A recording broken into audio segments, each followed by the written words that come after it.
Hey guys, this is Hell Hades. It's another Raid Shadow Legends video. It is all going on right now. We've got a double summoning boosted summons on Ancients going on. We have got events cracking through. The new event or tournament for Champion Chase has gone live. What I really love about this is first place in each area has got 6-star, 6-piece, legendary, relentless set. That's what it should be. Top of the draw. I really like it. Even second place is getting 4 pieces of 6-star epic relentless set. So I like it. I think these rewards are pretty good. I'm not sure it's out of 50. I've not yet begun to play. I've got 2.5 days. I'm probably going to do my pulls on what's it now? It's Thursday night now. I'm probably doing either Friday night or Saturday. I have purchased a few shards to give it a go. And the winner of the global leaderboard will get themselves a Santa, which is again pretty cool. Second place, pretty average, just 2 skill tomes, but I can see a few people going ham for Sir Nick. I'm not going to be one of them, but I do have quite a few shards that I want to pull. So I've got, what, 160 odd at the moment. We're going to see how we go with that. But we're not going to do that today. We're going to get on with a clan boss video today. So I'm going to get into that in just a second. Before I do, it's happened. Hell Hades has got a shop, and that shop is selling merch. I decided to make some comedy merch. Flat stats in the bin is my first line. You can go onto any of this stuff. It'll take you into this kind of overall store, and there's a few different bits.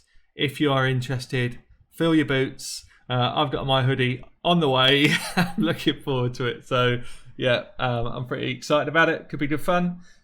Feel free to check it out. It's all on, it'll be on every video. You'll see like a shelf thing, but yeah, let us know what you think. If you've got any ideas for different stuff that I could do, let me know. Okay, let's get into the clan boss. So today I've got quite an interesting video today. Quite looking forward to it. This is episode 9 of my clan boss series, and this is an episode about the best healers for clan boss. Now, this is a topic a few people have asked me to do a video on, so I thought I'd do a video where I'm just going to go through champions that you can use and when they're best and what other things that they can do. And then I'm going to do a bit of a showcase once I've gone through the chat, showing you different champions in a clan boss setup so you can see how well they keep my team alive. So, let's get into it. So I just want to start by saying this is probably the biggest crux of, do I need a healer in clan boss? And the question is, do I want a healer or do I want lifesteal gear? And actually, even the fact that lifesteal gear exists means that healers become less valued in this game, period. Like, you don't see a lot of people talking about some of the real quality healers in this game because of lifesteal gear. And I don't really know how the game changes that, because it should be that those healers are really important. Any other game I play which has kind of got a similar theme to this, healers are a crux of your team. You have to have the right style healers, and sometimes you have to have a blend of AoE and single target healers in other games that I've played. So I hope that they do something throughout this year where they change the style slightly, so that you're not so reliant on a gear set and actually start to be reliant on choosing the right champions to deal with a boss or to deal with an area. But anyway, let's just get into this. So I guess what I've tried to do here is just outline what's the positive things about a healer and what's the negatives, and then same with the gear, lifesteal gear. So firstly, let's start with healers. So I guess before you get masteries, healers are critical. So if you're on easy, normal clan boss and you are not up to your kind of tier 6 masteries, then lifesteal gear doesn't heal you that much. You're not proccing War Master, you're not proccing Giant Slayer.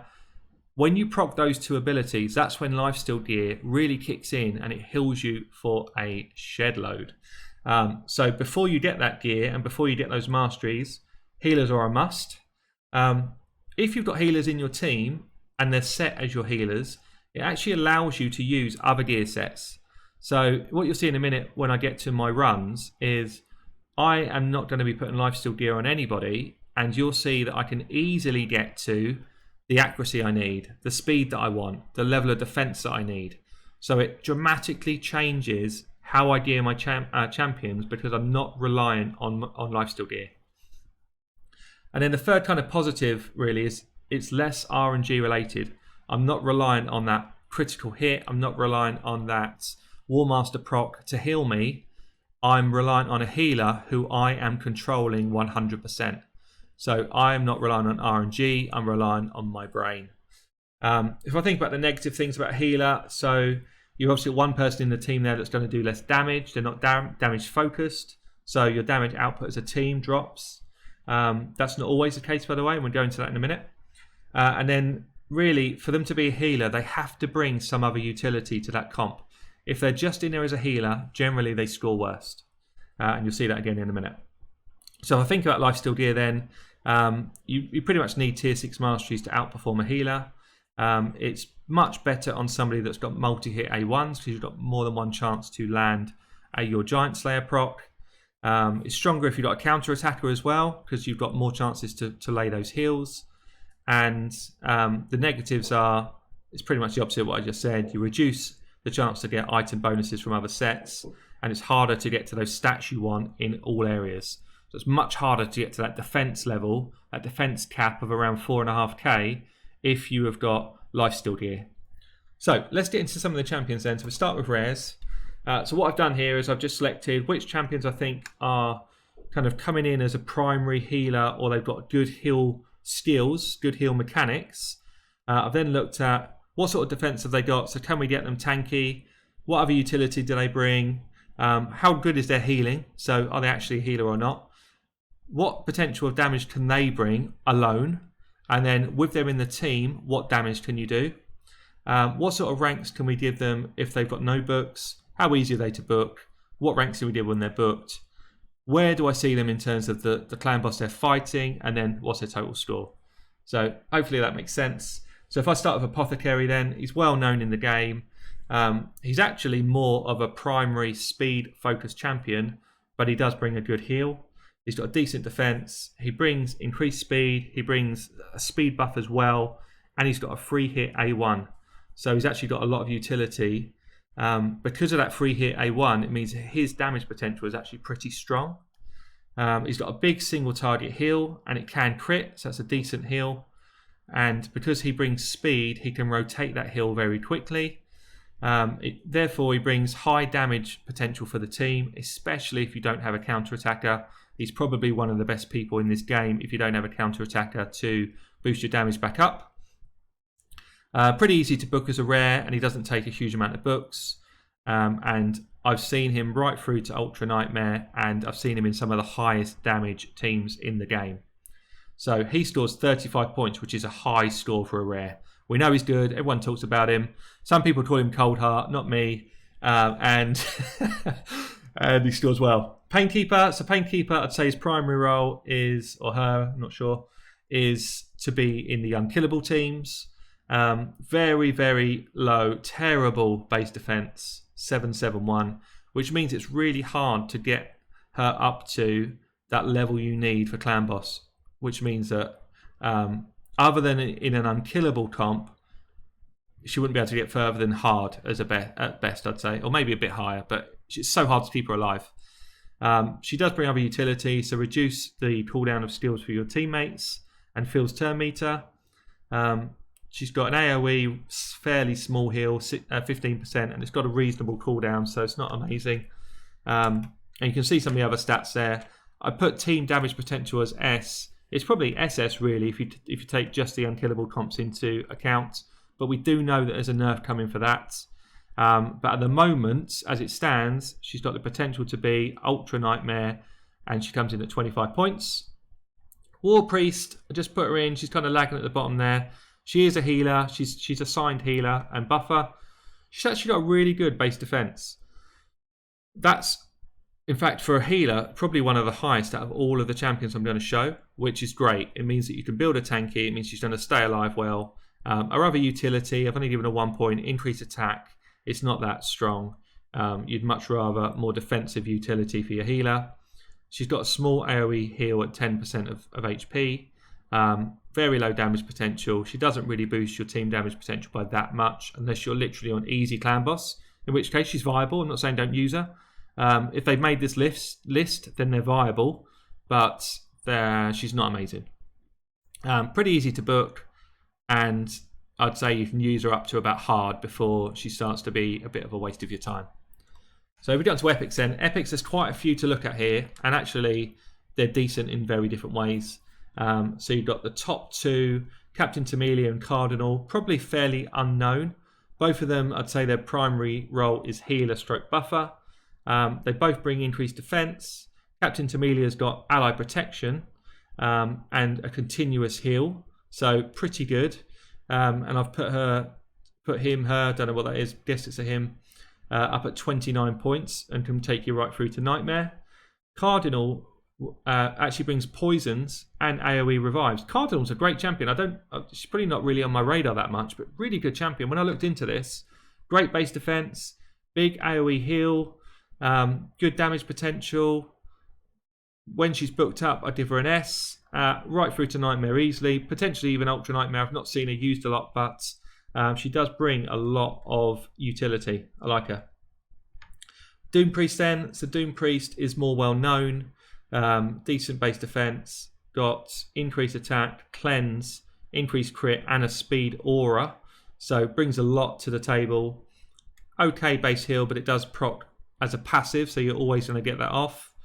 And I've seen her used right through to Ultra Nightmare as the cleanse champion with utility. So decent champ. Steel Skull, one of the highest scorers of the day. We all know Steel Skull, I'm sure. Primary role is a poisoner. But it's got loads of utility, increased defense, cleanse, poison, big, large single target heal, AoE heal as well. Just SS tier right the way through the board. SS tier in terms of team damage potential, goes right through to Ultra Nightmare.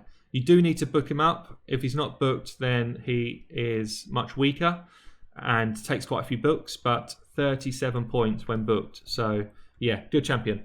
We all know, I'm sure we all know Steel Skull, but yeah, definitely one to look out for. Steel Skull still squeezes his way into my teams, even though I've got people like Bad L and some of the top healers in the game. So then we've got Thanathor. Thanathor is generally a healer stroke buffer. Good base defense, brings increased defense, which is a really important stat. Decent AoE heal, and can take you right through to Nightmare quite comfortably, 24 points. And then we've got Vrask, just a healer. So he's just a healer. He's got shockingly low defense, which I really don't like. But he is based on HP, and his heals are based on HP, which kind of brings him back a little bit. But doesn't bring any other utility other than his heals. His heals are chunky though. His heals do the job. And again, can see us right through to Nightmare. Doesn't take books. You don't really need to book. You don't want to book his A2 at all. You just want to book his A1. So quite easy to book. But comes in at 21 points.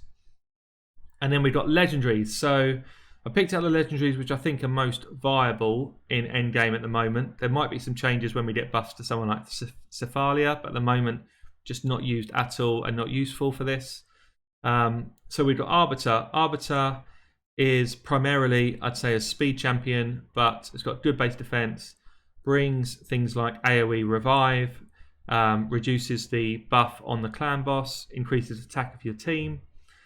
Decent AoE heal, but it only kicks in when your champions are low health, below 50%. But she brings decent damage potential, great team damage potential. Not that easy to book. You do have to book her to get a full utility. But when she's booked up in the right team, she's SS class. And you can take her right through to Ultra Nightmare. And I've seen her in some of the strongest Ultra Nightmare teams in the game. Bad L, Kazar, spelled his name wrong. I'd say he's a poisoner stroke healer as his primary. One of the best defenses for a healer in the game. Brings a lot of damage, continuous heal, A1 AoE heal. Definitely SS class.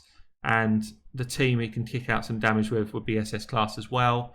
Second highest scorer on the day, 39 points. Ultra Nightmare for sure. One of the best in the game. If you pull him, you are lucky. I am lucky I've got him, and I'll show him to you soon. We've then got Lugan. So Lugan is HP based champion. Does bring increased defense and ally protection, so they're two really important abilities in Clan Boss, certainly on the defensive side, and has got an AoE heal 25% of HP, which again is strong, and that's on his A1, so that can keep kicking in even when you're doing a counter attack. He's much better in a counter attack team than a normal team, but yeah, he can bring some decent team damage easily through to Nightmare. He can hold his own in Ultra Nightmare, but I just don't feel like he's strong compared to some of these other guys at that level. So he comes in 24 points. Okay, then we've got Raglin. So Raglin is my top scorer of the day as a healer for Clan Boss. She's got heal, she's got cleanse, she's got massive base defense, she can revive, she can do turn meter boost, she's got a defensive aura, her heal is AoE and it's strong.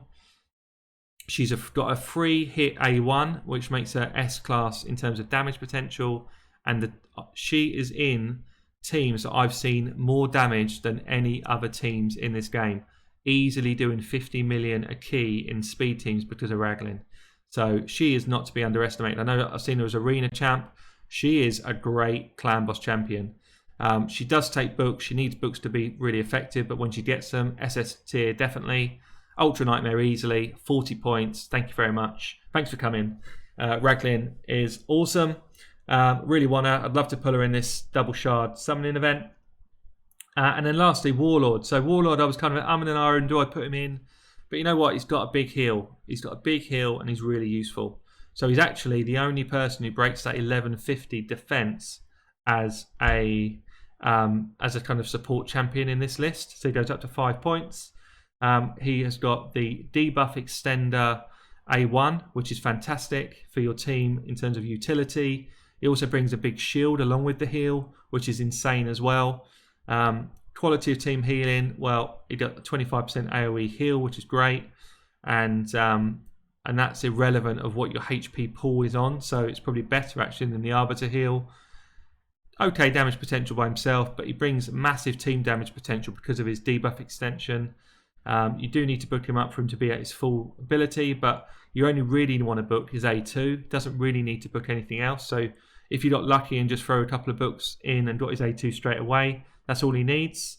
Ultra Nightmare easily, 36 points, another great champion for healing. Actually surpasses quite a lot of the other healing champs.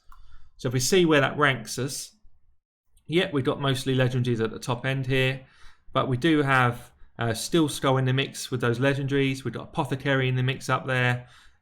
Personally think Apothecary is better than Arbiter for this role.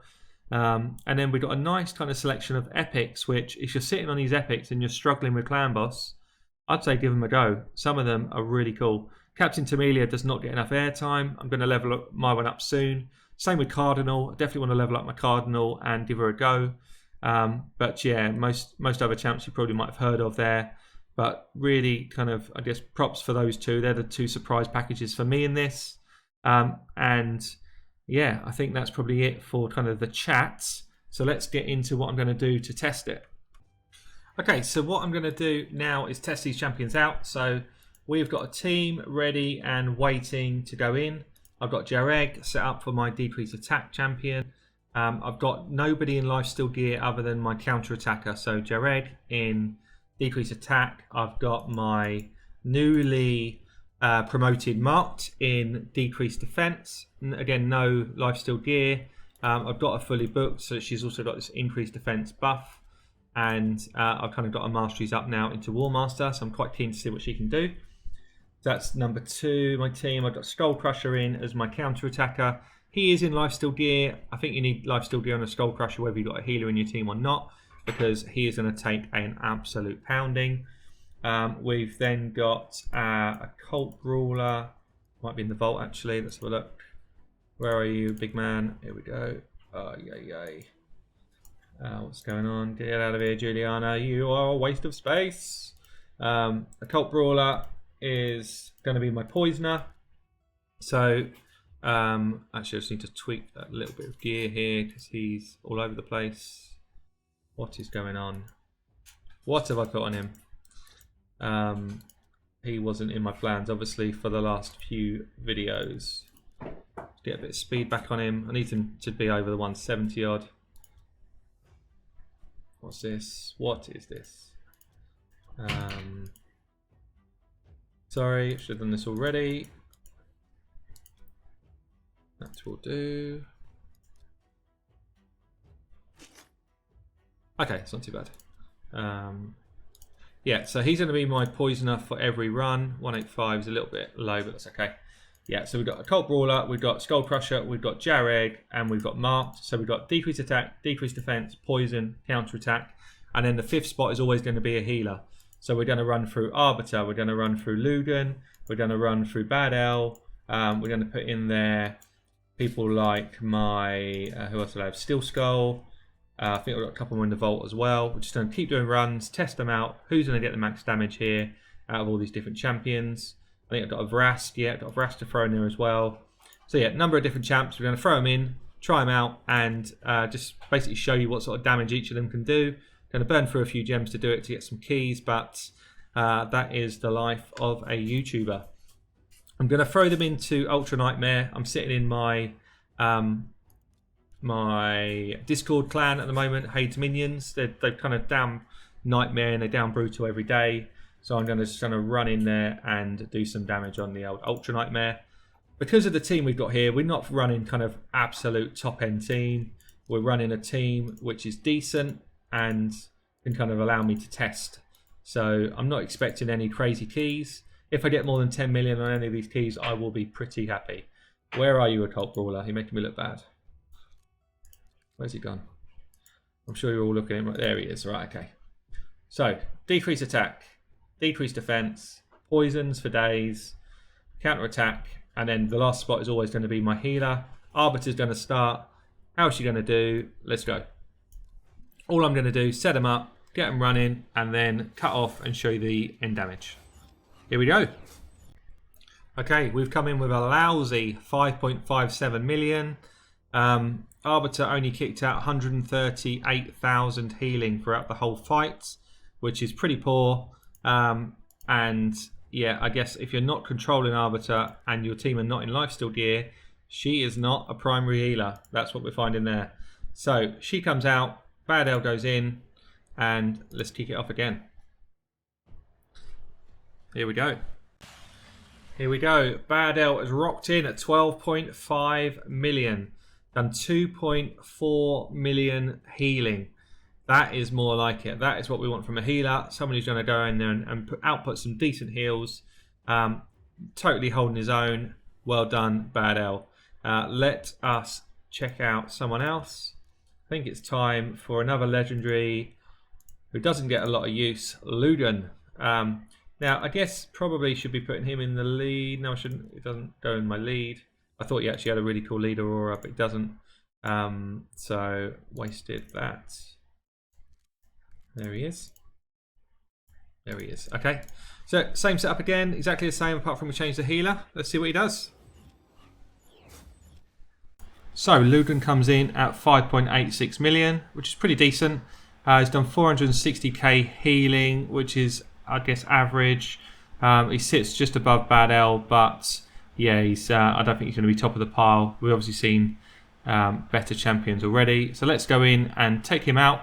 And I think we're going to throw in. I don't know. We don't have Raglan, so we're going to try perhaps Warlord next and see how Warlord does. Let's get it on.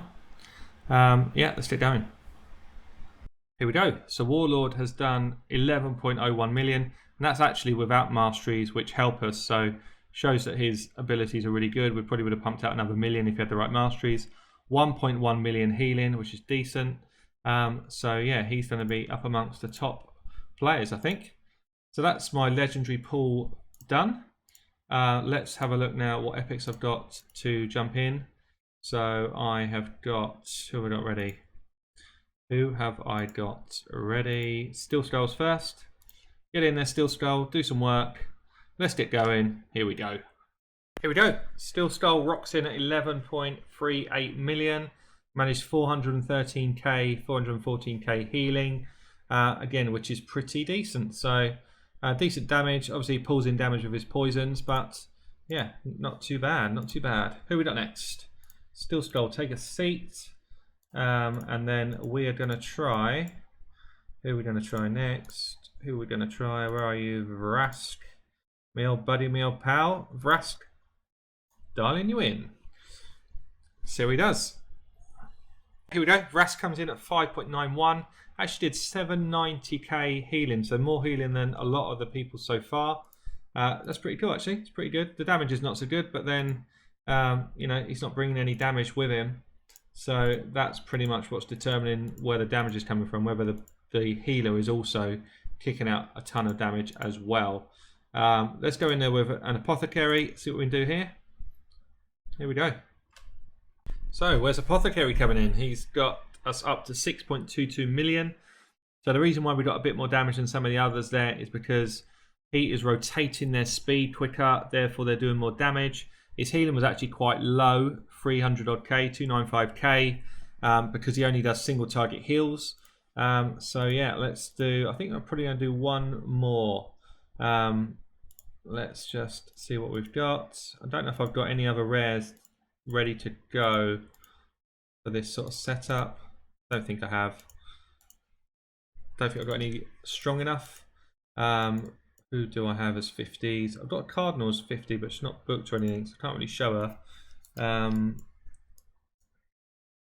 Oh, didn't mean to put him up. That might be everyone. Maybe just for the lulz, let's get Martial Ed in there. I didn't even do him in my stats, so if he comes in big, maybe I need to revise it. Last one then, for the memes. Let's go. Okay, here we go. My Mushalard is only level 50, bless him. But he has got me a teammate that's done 5.52 million, which is on par with a few of the guys today. But he's only managed 79,000 healing. Get in the bin, Mushalard. Get in the bin. So, let's just see where everyone ended up. Rock bottom for healing and damage was Mr. Meme, Mushalard, but actually not too far behind Arbiter. I've ranked this in terms of healing. Interestingly, it kind of goes in sync with damage, except Steel Skull is a bit of an anomaly. We are not doing more damage because of Steel Skull's healing. We're doing more damage because of Steel Skull's poison. The only one on there which I'd say is a true healer, and that's the reason the damage is where it is probably Vrask. Otherwise, you've got Warlord. Maybe that's because of his heals plus shields. Why we got that damage? He actually did a lot of healing, so that's probably a fair reflection of his capability of healing. But yeah, interesting stuff. So, I mean, it actually goes a little bit against some of the stuff I just shown you on my list. Arbiter's way lower than I thought she would be. And she's pretty well geared. It's not like I've got her in bad gear here. But she obviously fits well in the right team. She's not an out-and-out healer. But yeah, there you go, guys. That has been my video on Clan Boss healers. Hope it's been helpful. Hope it's been interesting, if nothing else. I'll catch you all soon.